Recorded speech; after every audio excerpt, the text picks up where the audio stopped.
Stellantis must keep the promises they made to America in our union contract. And the UAW will take whatever action necessary at Stellantis or any other corporation to stand up and hold corporate America accountable. Well. Today we're going to delve into some very troubling development within the UAW. Now, there's been a lot of talk about the leadership of Shan Fain, who's been at the helm of the union since March of 2023. But recent reports are raising serious questions about his integrity and the direction of the UAW underneath his leadership, especially when there is thousands upon thousands of people getting laid off, and this fool is sitting up here at the DNC crying and complaining about Trump, even though Trump is not the president, and I'm pretty sure Trump is not the reason why you have thousands of people getting laid off after your historic strikes.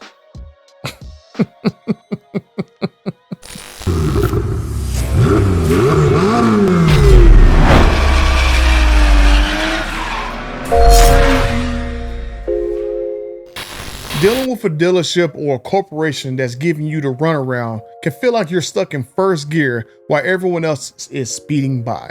Whether it's a shop that mishandles your car and try to pin the blame on you, or even worse, a dealership commits wire fraud and try to steal tens of thousands of your hard-earned dollars, just like they try to do to me, it can be a nightmare. But you don't have to go through it alone, because my friends at Gordon & Partners are ready to jump in and fight for your rights. If you're in a tough spot, you can reach out to them through my dedicated email address, butter@fortheengine.com. So reach out to my friends at Gordon & Partners, who have some of the best lawyers in the country, and they'll work tirelessly to get you the help that you need and the justice that you deserve. Now, the UAW is no stranger to controversy. After all, the union is still recovering from a massive corruption scandal that led to the convictions of 11 top officials. But the latest allegations suggest that the corruption may not be behind them just yet. We're going to explore how Fain is connected to some of these allegations and what this could mean for the future of one of America's most powerful unions that is also losing a ton of membership. To really understand what's happening right now, we need to go back a few years. Now, the UAW has been under a cloud of corruption for quite some time. In 2021, the federal government reached an agreement with the UAW after a major scandal led to the conviction of 11 officials, including 2 UAW presidents, and let's just say a few people that worked within FCA who kind of greased the wheels. Now, this scandal rocked the union to its core and resulted into a court-appointed monitor being brought in to oversee the UAW's activities, which this is where we're going to get into the thing with Fain. Now, the goal of this monitor was to clean up the union, to ensure transparency, and to restore trust among its members. Good luck with that one. But recent developments suggest that the UAW's problems with corruption might not be over just yet. In the words of the great American poet, Nelly, it's getting hot in here. And this is where Shan Fain comes into the picture. Now, Fain was elected on a platform of reform and getting tough with the big automakers, but he promised to steer the UAW into a new era of integrity and accountability. But as we're about to see, his leadership may be more about protecting personal interests than upholding the union's principles. And when the UAW stands up, we know who stands with us and who stands against us. Now let's talk about the latest bombshell. A court-appointed monitor has revealed that Shan Fain is under investigation for potential financial misconduct. Now, this investigation started in February 2024 and centers around allegations that Fain retaliated against the UAW vice president for refusing to go along with actions that would have benefited Fain's domestic partner and his sister. Now, this is a serious accusation. According to the Monitor, Fain stripped his vice president of his authority over the union's Stellantis department, citing a dereliction of duty, which I don't know about that.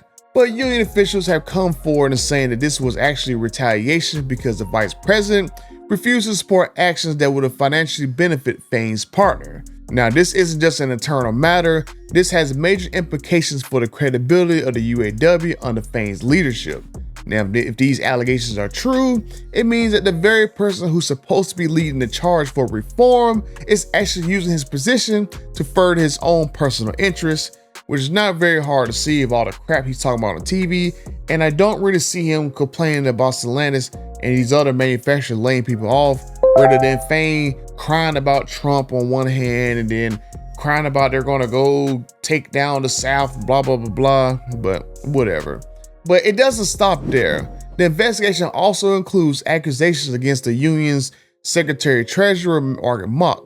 Now, she's been accused of denying legitimate financial requests from other union board members, which led to tensions within the leadership.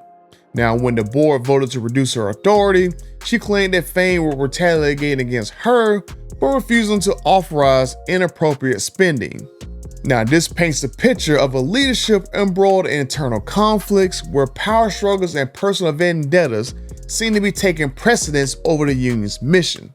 While everybody else is working your butts off, they're over there playing with your union dues, and people are still voting for these idiots in their position. Trump is pushing divide and conquer tactics of the rich. It's the oldest trick in the book.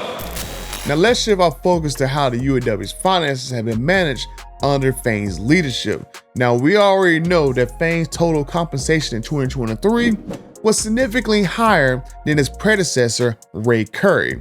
Now, Fain, he made over $228,000, which is almost $120,000 more than what Curry did when he did $109,000 the last year he was the UAW president. That's a very big price increase for a guy who's crying about he gonna do UAW reform and go after these historic contracts. And he basically gave himself a historic contract where everybody else is losing their jobs. Very interesting. But it's not just about Fain's salary. The UAW's financial reports reveal some very concerning figures. The union's assets are over $1 billion, yet it spent over $152 million on strike benefits in 2023 alone. Now, this is more than triple what they spent in 2022, and while supporting striking workers is crucial, the question is whether or not the union's resources were being managed responsibly, especially when there's an ongoing investigation into potential financial misconduct. Because I could have sworn during the whole stand-up strike that not everybody went on strike at once, that they just gradually put more and more people on strike. So it's kind of hard for me to see that they spent $152 million within a few months and they only had a handful of plants closed. Very interesting. Hi, John McElroy here talking all things automotive. Let's talk about that UAW strike. The big problem for them is they're only making $500 a week. Think about it. In a 40-hour week, that translates to only $12.50 an hour. You know, Shan Fain says it's unconscionable that the automakers would try to pay entry-level workers only $16.50 an hour. He's paying his striking workers the equivalent of $12.50 an hour. How come Shan Fain isn't living on $500 a week? Isn't it time for Shan Fain to share the pain? Whatever happened to solidarity forever? It shows that last year, Shan Fain earned $160,130 from the UAW, serving as an administrative assistant. This was before he was elected president. Here's another document. This was one that the UAW Chrysler Training Center filed last year with the IRS. It shows that last year, Shan Fain also collected $187,259 as the treasurer of the training center. That's right, he collected two salaries, one as an administrative assistant within the union, another as a treasurer of the UAW Chrysler Training Center. So that means last year, Shan Fain earned $347,389. It's a pretty good salary for a guy who claims to represent the working class. Now, additionally, the UAW is under the oversight of an independent monitor, like I said, as part of the whole agreement with the corruption scandal. Now, this monitor has clashed with the union over access to documents, with the union being accused of dragging its feet and producing the necessary materials. Now, the monitor, whose name is, I think his name Neil Barofsky, whatever, has even sought a court order to get access to what he needs, which suggests that the UAW leadership might be hiding something from the government.